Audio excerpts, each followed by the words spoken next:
All right, welcome to the Bantam Boys, episode 3. 4. 4 if you include the pilot, which was not that was called Squirts Optional pilot. Squirts Optional is the holding company. Yeah. Squirts Optional LLC. Squirts Optional is our legal entity. Yeah. It is tough to get lawyers. I can tell you that much. They run away when they see that. I don't like how you're taller than me in this configuration. Hold on, we can kind of. Oh no! See, I didn't like that visual either. I was hoping to make fun of you being taller than me for the rest of this. All right, I guess now we're on. Yeah, actually, boom. There we go. Yeah. See, now it really gets the feeling that you're lording over me. I'm a lumbering oaf. Yeah. Well, I didn't call you an oaf. That's No, not nice. no. Some guy did this week. No. Yeah. Who? Oh well, he said I carry my weight like John Candy. There was a guy on Friday. If you're trying to tell someone, hey, you might be overweight, but you look good, like you don't look overweight. First of all, don't. But second of all, don't say, like John Candy. So, who do you compare them to? Who can you say? You don't have to say anything. No, you can say a handsome fat guy. Yeah. You can say you got one off the top of the dome. Fat Joe. I don't know if that's a famous person, right? Fat Joe's a famous okay, rapper. I didn't know if this was just your friend that you call Fat Joe. Fat Joe, he's real fat, but real handsome. I know some Joes, but if you call them Fat Joe, that's giving them too much credit. They're not as What talented. do you mean too? Oh, They're not as talented as the real Fat Joe. I thought you were saying that's giving them too much credit. No, They're not nearly fat enough. The real Fat Joe is the king of the Bronx. Oh, I thought the real Fat Joe was the friends we made along the way. That's what he says at the end of every song. Okay, I mean, again, this is gonna be. I can't compare to this person, but Biggie Smalls, the notorious B.I.G. There's a fat guy who had a lot of sex. That does not necessarily mean handsome, and I'm not gonna. I don't know. Is you know what? I feel like I'm not qualified. You don't know much about Biggie Smalls. Not enough to be like that's a handsome man or not a handsome man. I think women found him attractive. I mean, he rapped nonstop about, Big Papa. He rapped nonstop about how he fucked women. Something seems different between those examples you gave and me, though. And yeah. I don't know what exactly is different. Rick Ross, that's another good-looking fat guy. Hey, what's up? I'm noticing there's a very specific theme that we're building into this. Okay, we want white head. I mean, I know some people would say Tony Soprano. Yeah. Oh, yeah. That's. You know what? I think I would also not be happy if someone was like, "Yeah, you carry yourself well," like Tony Soprano. You wouldn't like that. No. Not even early seasons Tony Soprano before he was that fat. Still no. Okay. Oh, James Corden. What are you trying to get me to up my antidepressants? You don't. Yeah. You could look at yourself in the mirror and say, you could look at your friend in the eyes and say, you do carry yourself well, like James Corden, and still expect to be friends after that.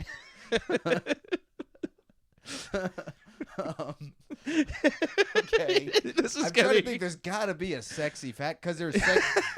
There's some sexy fat women. Of course. There's Rebel Wilson. Yeah. There's the girl from Bridgerton, the new season of Bridgerton. That's a hot fat lady. There's Lizzo.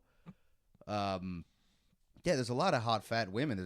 There's got to be hot fat guys. I'm sure. But you still don't want to be compared. I mean, by the sounds of it, if they said it, I'm not going to know who they are because we can't come up with it off the top of our heads. Too obscure. Well, that's what I think. I disagree with you to some extent, where I think some of these comparisons were flattering. I do agree being compared to John Candy was very insulting. I do understand that you don't like that. We left that bar, and 2 hours later, Tyler's just going, man, I can't believe it compared me to John Candy. And it'd be one thing if he was like, oh, you kind of are fun. You're funny like John Candy, or you're charming you got like a sense that. of humor like John Candy. But no, no, none of those other intangibles that build into it. He said you carry your weight like John Candy. Yeah. Which is definitely not good. And you know all those other examples of like attractive, successful, larger men, they have other things about them. Sure. I mean, Ralphie May famously. Did you watch Last Comic Standing when we were kids? I watched a little bit of it. I don't want to get into a discussion of stand-up. I just do remember a moment from that show early on when Ralphie May's girlfriend came to visit the house, and she was super, super hot, and that really, really pissed off Rich Voss, who was also in the house. He did not understand how this big fat guy had like a hot girlfriend, and meanwhile Rich Voss is like not a big fat guy, and I think at that time did not have a hot girlfriend. Yeah, well, I mean, it eventually worked out for Rich Voss. Yeah, he's married now with the kid. Yeah, he founded Voss Water. Yeah, he's the man. He's the guy behind Voss Water. He invented water. Is that the water that I've seen in the big plastic tube? I'm not gonna lie, Ori, that's most waters. No. That's most bottles of water that you find in a big plastic tube. Because it doesn't have a regular cap. The cap is the part tube. It's like the cap is part tube, eh? It's a tubular cap. It's very odd. Yeah. I think most caps are technically tubular caps. They're just very short little tubes. Tubular, bro. No, we're not. Tubular. No. All right, you want to get started here? Yeah, you right. want to know a sport where a lot of larger men can dominate. You look like a darts player. That also does not make me feel good. We covered darts this week. Yes. Darts, which is a popular bar game here in the U.S., but is a competitive sport, mostly popular in the U.K. Of course. Where else? It's like UK and like Central Western Europe. Yeah, it's always UK and Germany. It's places that drink beer and not wine. Yeah. And then obviously what we're learning about these obscure sports is that every obscure sport is like there's a specific region that's really into it, and that's kind of where it's from and where it's played. Yeah. And then there's also a few Japanese guys who like get really good at it. Yeah, I mean, that always happens for some reason. They get into it. They go on a study abroad trip once, and they get way into darts. Yeah. And by the way, I shouldn't say Japanese guys. Japanese women are, I think in terms of women's sports, USA and Japan are two countries that like lead the way. Oh yeah. In general. Yeah. So that's similarly to darts. There's like it's all these. Darts is so popular in the UK that the athletes, they don't represent UK. You got to represent England, Scotland, Wales, or Northern Ireland or Ireland. Yeah, you got to be specific. Or Isle of Man. Isle of Man is a separate constituent country. Yeah, Isle of Man is a separate constituent country. Yeah, I heard you love to take a vacation. I do. That's home of the three-legged man. I've never lived there. What are you talking about? That is their flag. It's just three legs connected to each other. Really? Yeah, yeah, 3 legs. Isle of Man. All legs on the Isle of Man. Do they have big cocks? Because the British aren't known for that. Well, that's where they all went. They banished them. All the big cock guys had to go to the Isle of Man and fuck each other. Yeah, it's the Isle of Man. It's a gay place. I thought that's why it was called that. You know what? You're right. It was the first island designated as a gay bar. Yeah, I mean, there's some gay islands. Fire Island. True. Staten Island. Oh, that's the opposite. Staten Island is one of the last places in the Northeast where you get beat up for being gay. I'm only half kidding. No, there's. Yeah, you know, you want to keep going down.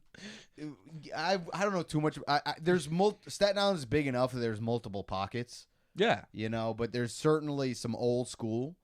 But I've also met some some young hip people from Staten Island. Yeah, that's out there. They're too. out there.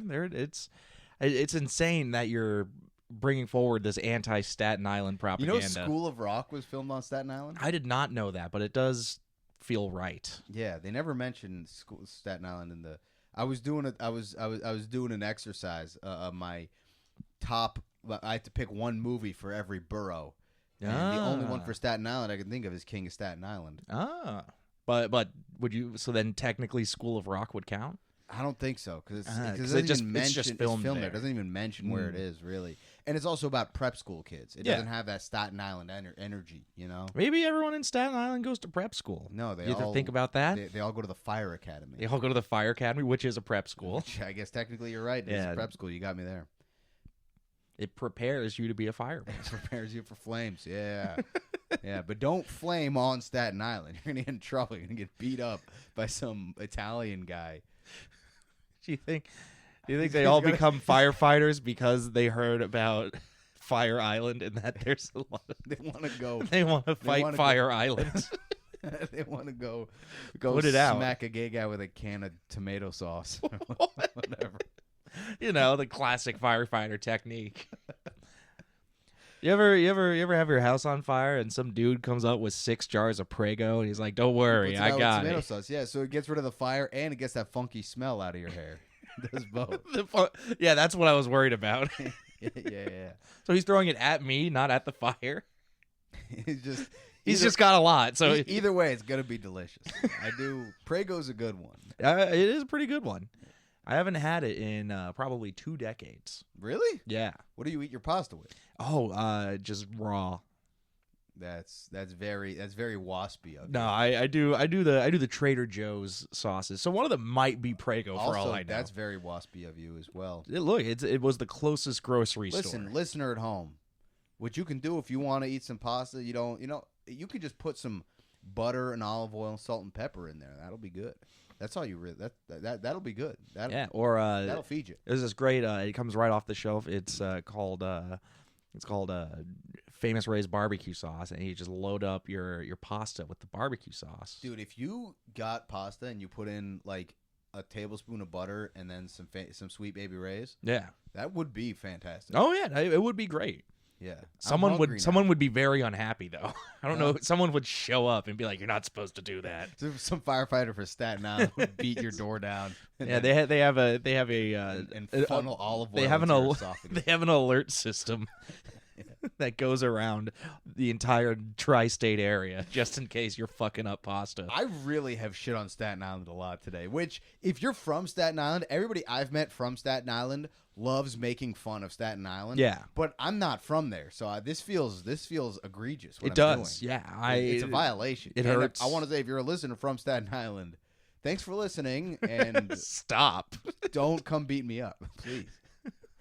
No, keep listening. We want you to listen. It must be really tough for someone from there who wants to go and beat someone up. And they're living in another borough, so they have to take a boat to go beat someone up. You have to take the Staten Island ferry to commit a hate crime. I'm going to kick the shit out of this guy, and then you got to take a delightful boat ride for 2 hours around the harbor. We get to look at the Statue of Liberty, and you have to hold on to that anger. You don't want it to dissipate. You have to stay mad on the ferry. It's not 2 hours. I don't know how long the ferry is. It's got to be like 20 minutes. 20 minutes? Yeah, it's right there. It's right there. Yeah, and you can also take the Verrazano Bridge. True. Yeah.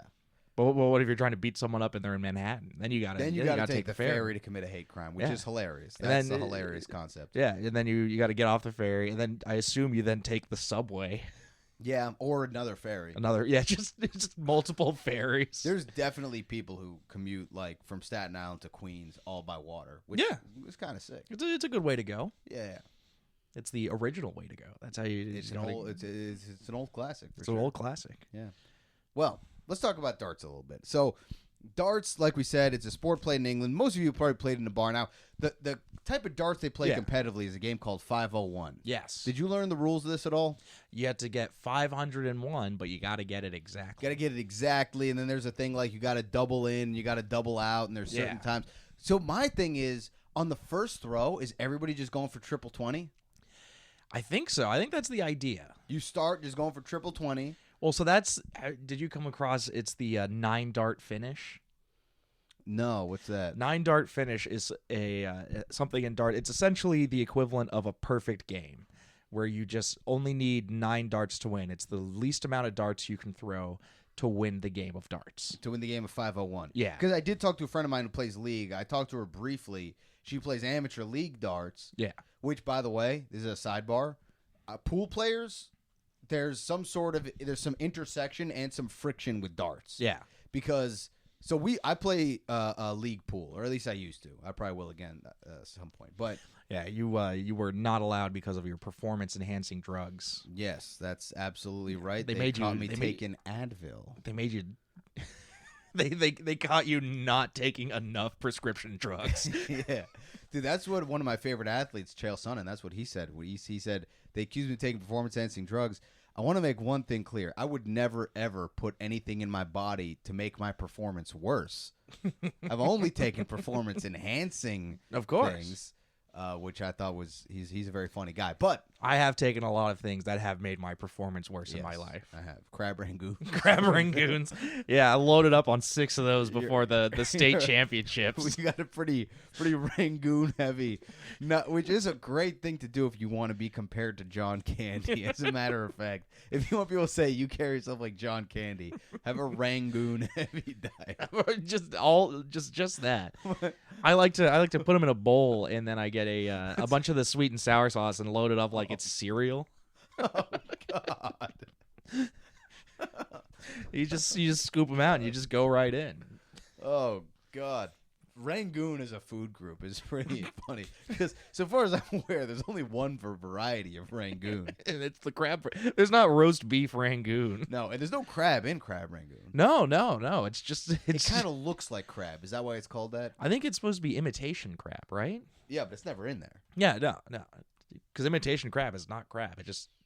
They just mash up a bunch of other animals and then make it look like crab. Yeah, it's a bunch of mashed white fish and like flour. Yeah, and they like put into, but it's delicious. Oh yeah, it's better than real crab.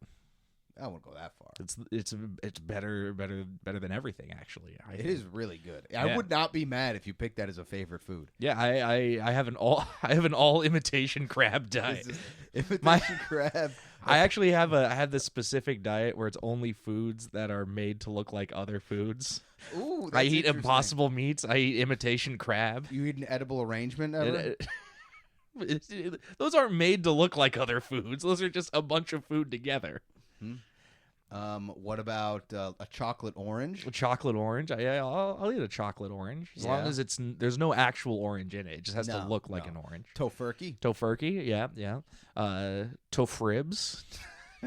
Tofangatang. Tofangatang. Topanga. Wasn't that a character on a TV show? Yeah, I don't know which show. Topanga, is that Bell, Saved by the Bell or something? Yeah. That's from, I think, our generation, but I didn't watch it. But I think a lot of kids our age got horny for the characters on that show. I mean, that if that's your experience, that's a deep, intense drama, that show. No, I was getting horny for other stuff. Oh yeah? Yeah. You want to share with the class? No. I just want to let you know I'm not going to share, but I would like you to share with the class. Was it Mythbusters? Yeah. Did you see? I got that ballistic gel. I just wanted to stick my cock in there. Honestly, every kid thought about sticking their cock in the ballistic gel. You got No, you're the only kid who thought that. What? That's why they wouldn't let you into physics class anymore. Who didn't want to fuck? They had to have an assembly about you. Dude, the episode when they did the rainy stuff and everything was all fucking wet. Oh, dude. I don't remember this episode. No. I don't remember the wet episode of Mythbusters. Do you remember that episode where it was wet? Mythbusters is horny. This show should have been called Nutbusters. Honestly. Boo. Terrible. No, that's great. That's great. Darts. So we're testing the myth about whether or not you're a good boy. All right. Tell me about the 9-dart finish, because I am curious what this is. Is it three 167s? Is that how it is? It's what is it? Oh, I had this looked up and I did not write it down, but it's, I believe, 6 20s, 3 18s, and then because you have to end on a double, so there's only a couple of doubles that works, and that's what kind of makes it difficult because you also have to get a triple, because if it's all doubles, then you don't have the 501. Right. Because you can't double to an odd number. Yeah. So you didn't write down what the 9-dart finish is. I'm very curious. Let's see if we can get to the bottom of this. Yeah. Because so you said we can do this mathematically. So you start with three double 20s. Yeah, triple 20s, I believe. 3 triple 20s, which that would be 60 plus. That would be a 180. Yeah. And then you do that again, 3 triple 20s. That Yeah. would bring you up to 360. Yeah. Now you need 141 points. 141. Exactly. Yeah. Which would mean that you need A triple 17. a triple 17. How many points is that? Triple 17 would be 30, that's that's 21, 51. 51 points. So you get triple 17, then a triple 17, or no, triple 17, and then you need 90 points remaining. So then you go triple 15, triple 15. Yeah. That would get you to exactly 501, and Yeah. you would be ending on a double. What is this ending on a double? Does that mean ending on a double or a triple, or does it mean you have to end on a double specifically? I didn't actually see that. I believe it's just a double specifically, Okay. but I could be wrong. Yeah, no, I think that's right. Okay. So it is very common for the first few frames to just go for 20s for advanced players, but it gets interesting quickly enough because you need to approach 501 in such a way that hits a double, and the 20s are never going to get you an odd number. So you've got to go somewhere else. You got to hit a triple or a single of an odd number. Yeah. Okay. That's interesting. Yeah, because when I started reading the rules, I was like, And then 501 is a lot. Like, isn't everybody just going to be shooting 20s for most of the game? yeah. And then, but I guess they get at the pro level, they get there quick enough. Yeah, and also ending on a double means that you can't just hit 500 and then hit a 1. Yes, if you get to 500, you're gonna bust. You're gonna have to go on Nutbusters, the TV show. I hope that the audio picked up your stomach rumble as soon as you said bust. So let me ask you this: since we're talking about this, what is Your body was responding to the before word. we get into our other segments? What would your strategy be in darts? My strategy in darts, outside of I'm perfect at darts, so I'm just always doing the 9-dart finishes. That's why they don't let me play. You only go for the 9s. I only go for that 9-dart finish, the 320s and everything. But outside of that, I think. Oh man, what are the best strategies? Because you can't really mess up with your opponent. You can't. No, that's what I would do. Oh yeah. I would do. Yes, I call this the young Frankenstein. Okay. I would say, "Hey, your shoe's untied," and then the guy goes down to tie his shoe. Then I would walk up to the dartboard and stick all 3 of my darts right in the bullseye, and then walk back and pretend like I just finished shooting.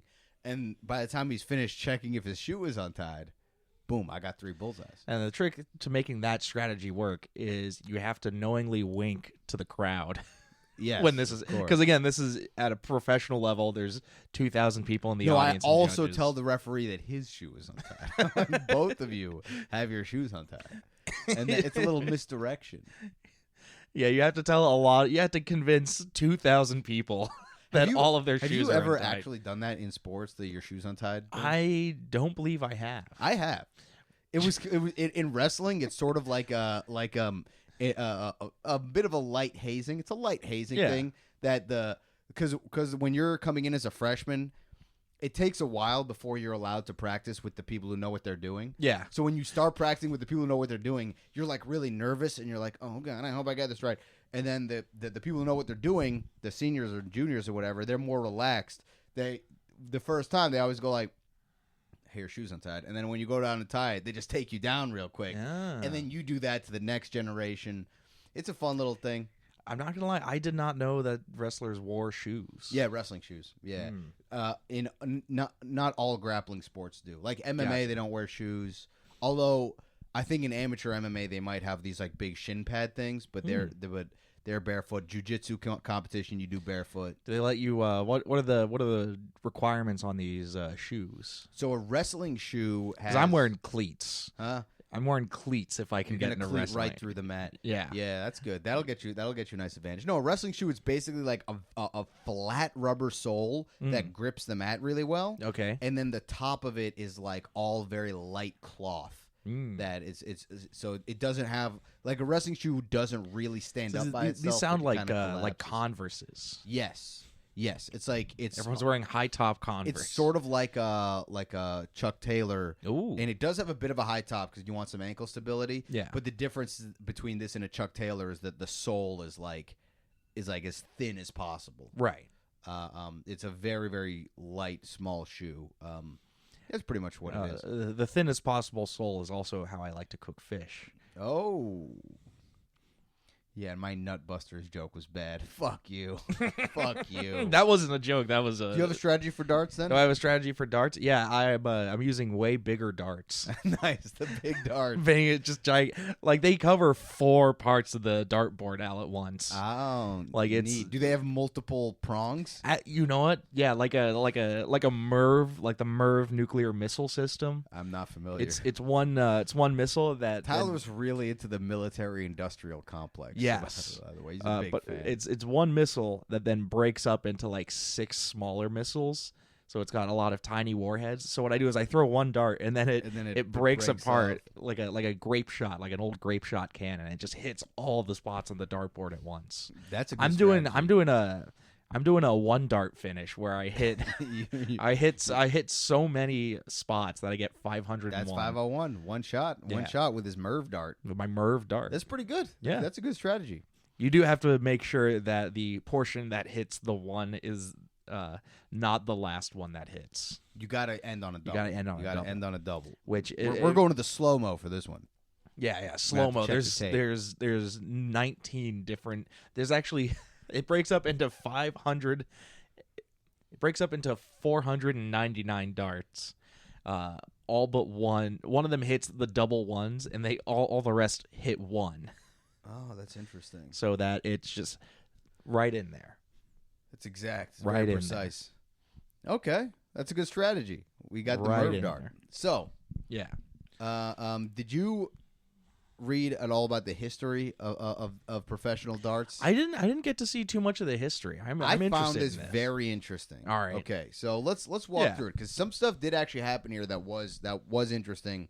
Which basically it all started in 1973. Ooh. There's a period called the darts boom. It became really popular in the UK. It started in a bar where they couldn't stop the patrons from throwing the silverware at a wall.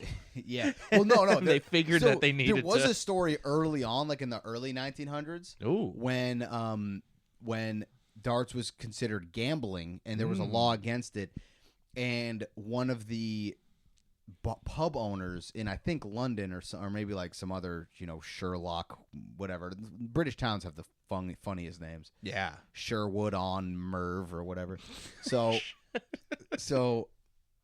a pub owner brought in a local darts ringer to demonstrate to the local lord or whatever it was that he could make 3 bullseyes in a row, thus proving that it was a game of skill and he was therefore allowed to keep it in the pub. Yeah. That happened in, I think, 1903. But 1973 is when the British Darts Organization was founded, and there was a guy named Ollie Croft, and this guy's a real piece of shit. Oh. And basically, the BDO had this monopoly, and they were really, really mistreating the players. It was basically a thing that was good for amateurs, like you could kind of get some action going. But once you actually were making money, they limited what you could do. Specifically, they would do things like you weren't allowed to wear your own sponsors. You had to wear the BDO sponsors, and you didn't get paid for it. And if you played anywhere else outside the BDO, they would punish you, right? Gotcha.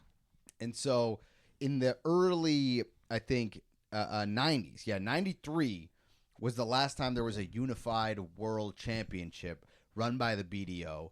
And then the 16 top players kind of broke off and started their own thing, which at that time they called the WDC, I think the World Darts Championship. Okay. And they broke off in 1993. Anybody who went and played for them was banned from the BDO. Yeah. But they had all the top players.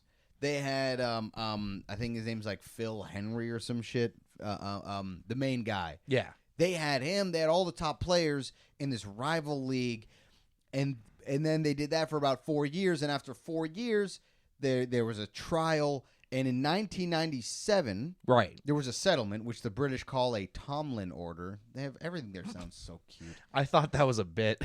I thought you're like, as the British call it, a Tomlin order. No, as the British call it a crumpet. That would have been a better They joke. call it a sticky wonket, which is like a sticky wicket.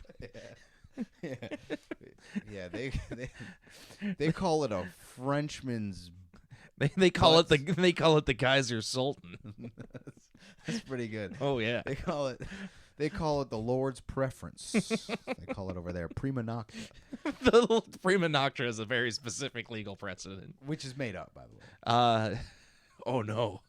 You think prima nocta is real? No, I've been doing it. I've been enacting prima it. nocta for his roommates. Any person that his Anytime- roommate brings over to have sex, Tyler says, "I have the right of prima nocta," and then he has sex with that person before the roommate does. It's in the lease. What can I tell you? I didn't want it. It was just in the lease. That's oh, the roommates are coming in and They're finding out that prima nocta is not a real thing, and I'm getting in some real hot water real quick. Tyler's in trouble. Anyways, 97, the British courts basically said you can't do that. That's monopolistic practice. But there remains to this day, the WDC, as part of that settlement, agreed to rename themselves. Yeah. So they're not called the World. They call themselves the Professional Darts Corporation. Ooh. But to this day, there's 2 world championships, which is not that unique to golf, to darts. Yeah. There's a lot of sports that have multiple world championships. Boxing is a big one. Oh yeah, unifying the belts and all that. Yeah. Boxing, golf, and tennis have like multiple majors on a tour. They don't have like a single. Although I guess team tennis has the Davis Cup. Yeah, but that's different. That's different. Yeah. A lot of times, even the Davis Cup doesn't necessarily get the best players.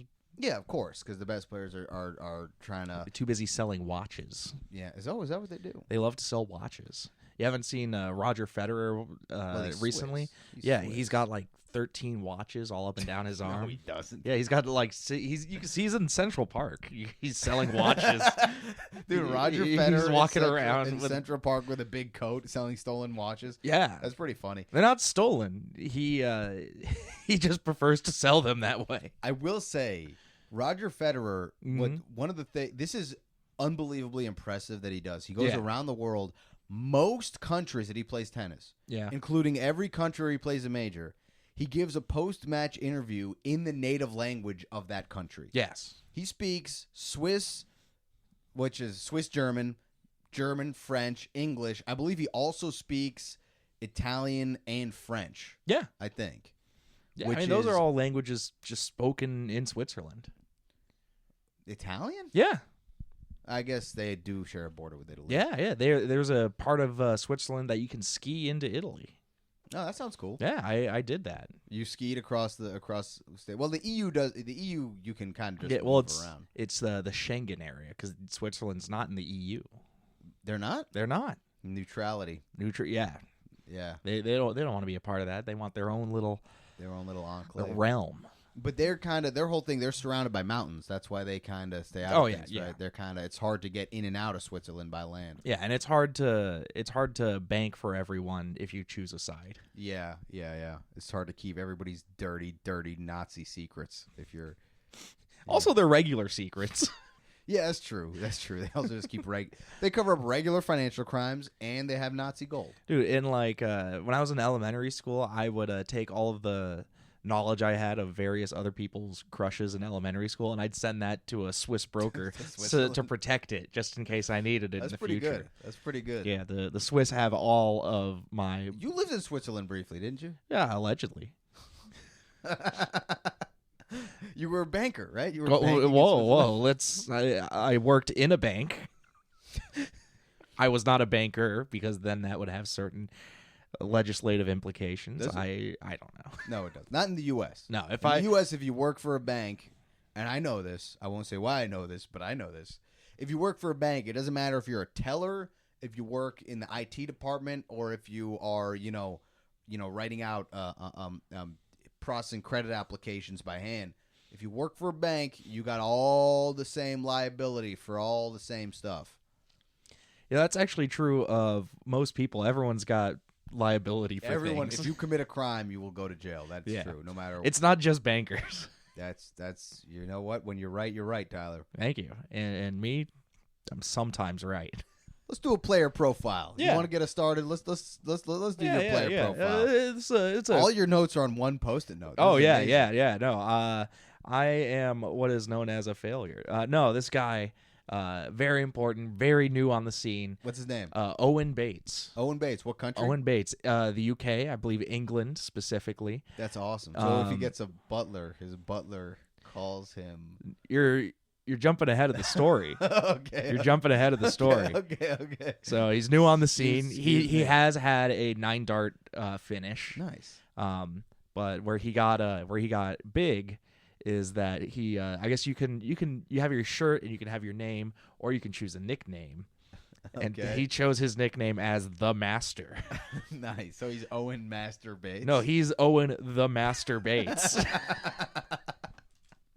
and the league had to pretty good. step in and say you're not allowed.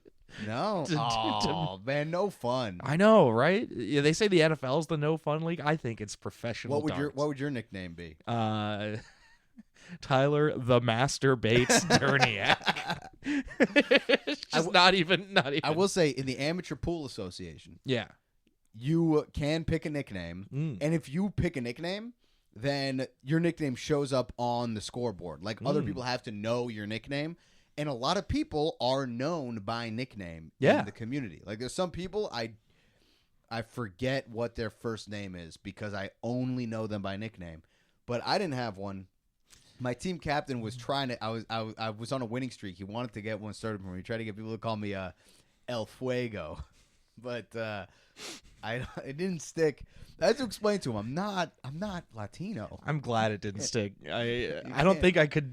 I don't think I could talk to you if I went to a professional billiards event and you're like, you here to support me, man? I'm like, yeah. And then I hear the announcement, next up is El Fuego. El Fuego. And I see you sidle on out there. I'm like, I'm not watching this anymore. I'm rooting for your opponent. So does Master Bates have any championships at all? He has one tournament win. No, Okay. none of the big championships. He's only 21 years old. Oh wow. Yeah. So he definitely masturbates. I mean, how do you think he got so good at darts? How does he look? He has an underhanded dart throw. That's his big claim to fame. He's an underhanded full palm delivery. palm delivery. And it's insane. That's how he got that 9-dart finish. Boom. He boom. shakes it. He takes the dart, he shakes it a little, and he just whoop. Yeah, he That's really dumb. no, there was actually a lot of controversy because he finally got his tour card. He was on the circuit, and then he stopped like playing for an entire month.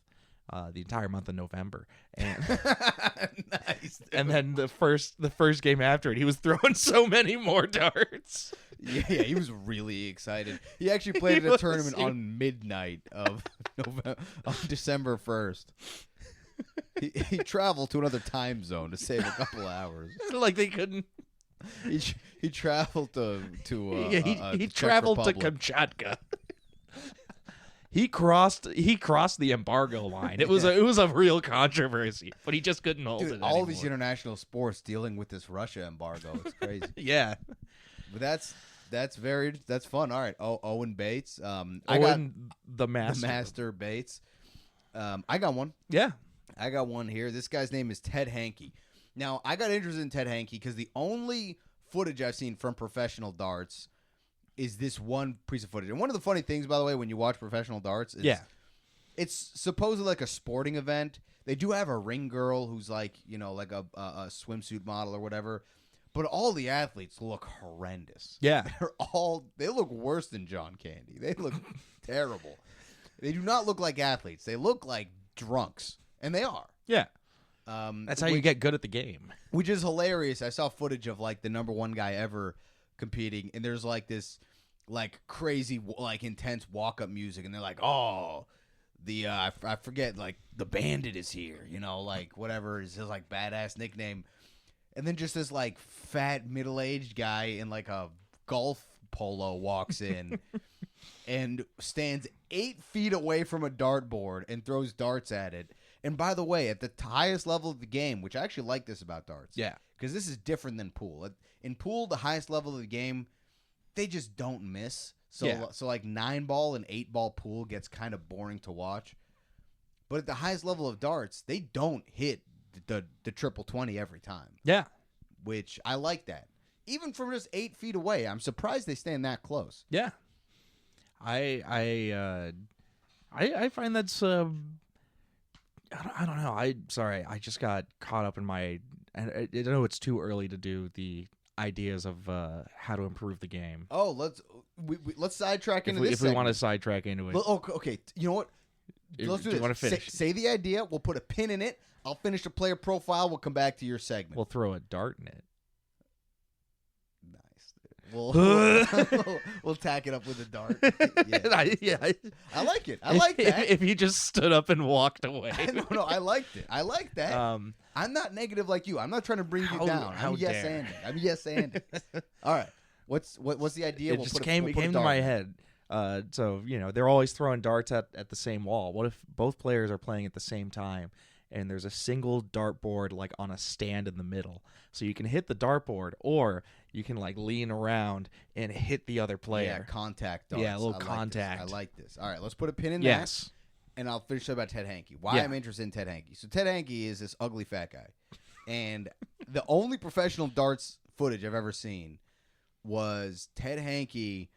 He's shooting darts, and I don't understand exactly what's happening because I didn't know the game. Yeah. Apparently, this footage is from 2006, and he's calling his shots, and he goes, "Who's in charge? Me or the devil? I think I'm in charge. Double 18, you cunt." And he says "cunt" a few times. It's very British, and he seems very cool. And then he like gives a big clap, like he just did something big. But you read the comments, and everybody's like, "Wait, dude, he completely fucked that up. Like he missed every shot. Like that sucked. That was the worst round ever." He's just saying all this badass stuff, like "Who's in charge? Me or the devil? I think I'm in charge. The devil's a cunt." It's an amazing piece of footage, and then he celebrates as if he did something, and it's pretty funny to watch. So I was looking into it. This guy, what was? Go ahead. I was gonna say, I wonder how the devil would feel about that. Does the devil care when he hears this one dude being like, "I'm in charge, not the devil"? Well, and the devil's like, "This is a darts game, man. I don't want to be in charge." Because the devil's not in charge. It's true, but even if the devil did care, the devil wouldn't be able to do anything about it because the devil's not in charge. Ted Hankey's in charge, and turns out Ted Hankey is kind of a devil. And turns out he is the devil. So who knows? He is the devil. We'll get there. Oh no! Oh no! We'll get there. Is Hankey part of it? We'll get there. So he was a champion in 2001, right? No, in 2000, and then he won again in 2009. Right. This Mirror the Devil thing happened in 2006. There was some controversy because he's apparently just like a obnoxious drunk asshole, and he yelled at some referees. He complained about some stuff. Yeah. They called it the name of the thing they stand behind is the Ochi. The Och? I think called the Och. That's the so there's a section in his Wikipedia that says Och rage. He had some Och rage incidents. That's what they call it. Oh, they weren't making a pun on outrage. No, it's I think his thing is pronounced Oche or Ochi. It's British. Who knows? But anyways, he was a world champ 2000, 2009. Big drunk asshole. He had a stroke in 2012. Came back to compete again, but was never got that good. 2016 was the last time he competed.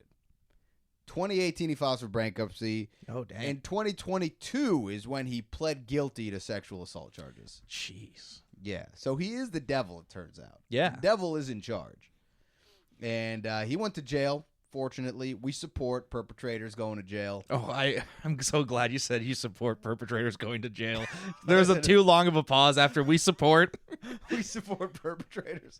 What do we say? Hey, we believe, you got to listen to both sides. We stand with victims. We also stand with perpetrators. I really need you to stop saying we. I desperately need you to stop saying we. we stand with perpetrators. It's crazy. That's crazy. Yes, that's what I look. Both sides. I'm just saying, there's two sides. There is two sides, correct and incorrect. Yeah. Those are technically speaking two sides. Two sides. So that's Ted Hankey. I would recommend after you finish this video that you go look up Ted Hankey, Me or the Devil. It's quite a funny piece of footage. Yeah. Sort of like that bowling champion who goes, Who do you think you are? I am. Who do you think you are? I am, which doesn't make any sense. He was pumped up. He had his adrenaline running from bowling. You don't get your adrenaline up while you're bowling? Who's that Red Sox player who's also a nasty bowler? Oh, that is Mookie Betts. Mookie Betts is like a PBA champion bowler. Yeah, I don't know if it's full PBA championship, but I think he did like the celebrity games. No. He competes in. I don't think he was like the PBA #1, but he competes in the PBA. Ah, shit. Yeah. I thought it was like celebrity all-star games. And no. He's still very good. He's a two-sport athlete. No. Yeah. He competes in the PBA during the baseball offseason, and he has bowled a perfect game in competition. What do you think would be the weirdest combination for a two-sport athlete? Two-sport athlete. Oh, this is interesting. So, #1, darts. Okay. Is that our base? You got to be a darts player. You're a pro darts player, and you're also a Muay Thai kickboxer. So you can kickbox. You're a skinny guy who can fight real good. And then you can go play darts. Actually, you know what? I bet that guy exists because in Southeast Asia they love gambling. You know what I'd like to see? I'd like to see a two-sport athlete who does darts and the javelin. Oh, nice. This guy's great at throwing pointy stuff. Yeah, just any sport. Like he's also really great at billiards. Yeah, but they don't let him play because he keeps chucking it.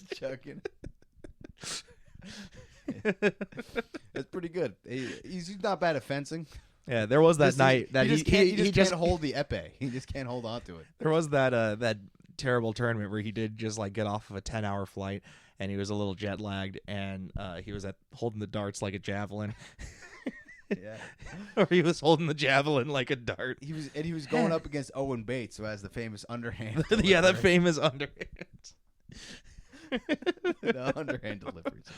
Yeah, they don't let children into the dart matches when Owen Bates is playing. Oh God! All right, let's go back to your strategy or your way to change the game. Change the game. Contact darts. Yeah. We're doing thing in the center. Like in the center, you have the target. Both sides are a target, and the players on either side throwing. So you still are trying to get to 501, but you're throwing at the same time. So now you're throwing faster because the other player is playing at the same time. And they can try to knock you out. They can try and like just throw over and just like get them right in the eye. Now what if both players are kind of waiting, jockeying to see? Is there a rule about like, oh no, this time you have to? There's like a time limit. You have to throw. Well, the time limit is because both the players are playing at the same time. So you want to keep throwing because otherwise the other player can just beat you in terms of time. They can just start racking up points. But it's not like one player throws, the other player throws. No. It's but constant reloading. But you don't still have like 3 darts a turn because if you think about it, if you just keep throwing, the darts all stay there until the end. Yeah. By the end, now you're starting to pick up on my version of darts. Board just crammed with darts. That's not true. Some of the darts are in the other player because you've turned around and thrown it like kind of a ninja star. Okay, see, that's my variation of the game. It's similar to darts, but the board is bigger. You stand a little farther away, and instead of darts, you're throwing shurikens, ninja stars, and other various sharp projectiles. You can throw a knife. Actually, no, scratch shuriken, it's knives. You're throwing knives, and you have to stick the knife up on the board, and you also have to put a photo of your political rivals on the board that you throw the knife at. See, I was going to say, but the other twist is that every knife is a different kind of knife. Yes. There's So like, oh, you get a throwing knife. Oh, this is a steak knife. a butter A knife. butter knife. Yeah. A butterfly knife. A cheese knife. A cheese. One of those cream cheese spreading I'm knives. so hungry. I'm so hungry. We talked about crab rangoons for about 20 minutes. I am really. I am dying. I need some lo mein stat. He needs some rangoons. He needs some goons right now. Dude, I definitely have said that ordering Chinese food. Hey, get me an order of goons and some lo mein. He's gone goon crazy. Okay. All right. All right, we're at about 50 minutes. Anything else we want to go over about the sport of darts? I think I covered all my notes. Yeah, I talked about how they're all big fat British drunks. I talked about the darts split. I think the Wikipedia page is titled "Split in Darts," and it's about the whole thing there. My only other note is that the sponsor of the big tournament is called Paddy Power, which is a gambling website, and I feel like it's offensive to call it Paddy Power. I don't know why. Is that an Irish? It's like an Irish. It's like the term for an Irish person. Paddy, yeah. Because they're all named Patrick. Kind of. I mean, St. Patrick. Yeah. And that is the male version of. So you're technically supposed to say St. Patty's Day, not St. Patty's Day. But that's its own thing. With a D? With a D, yeah. Oh. So that is interesting. I found the biggest sponsors of darts, I think, in history, like when there was the split. Yeah. BBC still was showing the original darts, but part of why they were able to split was Sky Network had come up. Yeah. And because that guy Ollie Croft, who was like he's like the Vince McMahon of early darts, except he wasn't that business savvy, because he let this split happen. So the competitors, they went on Sky and they all got sponsors from beer companies. Yeah. But I mean, dude, it's complete. Like, I'm on their side. Like, you're one of the best dart players in the world. You have a sponsor of a company that makes and sells darts. And the tournament you're playing in is you cannot wear your sponsor's logo. You have to wear our sponsor's logo, and you're not going to get paid for that. That's some shit. Oh, yeah. That's absolutely awful. Well, join us next week, everybody. We'll be covering korfball. Yes. Which is a real sport. It is the realest sport. So thank you all for listening. Like and subscribe. Follow us on Instagram. Comment your favorite darts player. Nobody's commented yet. We also haven't done anything to promote these videos at all. We haven't gotten anybody to watch them, but comment and our current goal is to reach cumulatively 501 likes. Nice. But only one video. The final video has to be 2 likes to get us over the hump. Double. And it needs to be exact. Otherwise, we bust. Which, unlike darts players, we love busting. Again, you keep saying we. Thanks for listening, everybody.